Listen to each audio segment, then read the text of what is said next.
ಸುಲಭಃ ಸುವ್ರತಃ ಸಿದ್ಧಃ ಶತ್ರುಜಿಚ್ಚತ್ರುತಾಪನಃ ನೈಗ್ರೋ ದೋದುಂಬರೋ ಶ್ವತ್ತಶ್ ಚಾಣೂರಾಂಧ್ರ ನಿಶೋಧನಃ.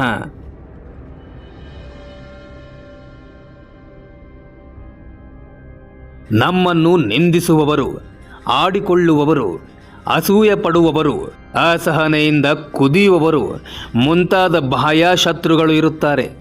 ಹಾಗೆಯೇ ನಮ್ಮೊಳಗೆ ಇರುವ ಕಾಮ, ಕ್ರೋಧ, ಲೋಭ, ಮೋಹ, ಮದಮಾತ್ಸರ್ಯ, ದುರಹಂಕಾರ, ಸ್ವಪ್ರತಿಷ್ಠೆ, ಸಣ್ಣತನ, ರೋಷ, ದ್ವೇಷ, ಆವೇಶ ಇಂತಹ ಆಂತರಿಕ ಶತ್ರುಗಳು ಎಂದಿದ್ದರೂ ನಮ್ಮ ಪತನಕ್ಕೆ ದಾರಿಯಾಗುತ್ತವೆ.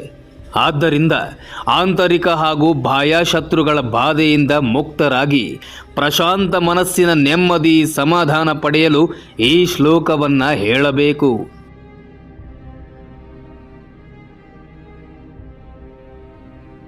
ಇದನ್ನು ಪ್ರತಿನಿತ್ಯ 11 ಬಾರಿ ಪಾರಾಯಣ ಮಾಡಬೇಕು. ಅವಕಾಶ ದೊರೆತಾಗಲೆಲ್ಲ ಹೇಳಿಕೊಳ್ಳುತ್ತಿದ್ದರೆ ಹೆಚ್ಚಿನ ಅನುಗ್ರಹವಾಗುತ್ತೆ.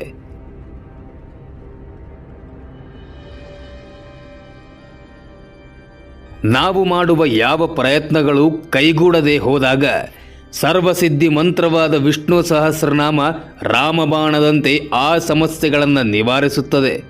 ದುಃಖ ದುಗುಡಗಳನ್ನು ಪರಿಹಾರ ಮಾಡಿ ಬದುಕಿಗೆ ಮತ್ತೆ ಸಂಭ್ರಮವನ್ನು ದೊರಕಿಸಿಕೊಡುತ್ತದೆ.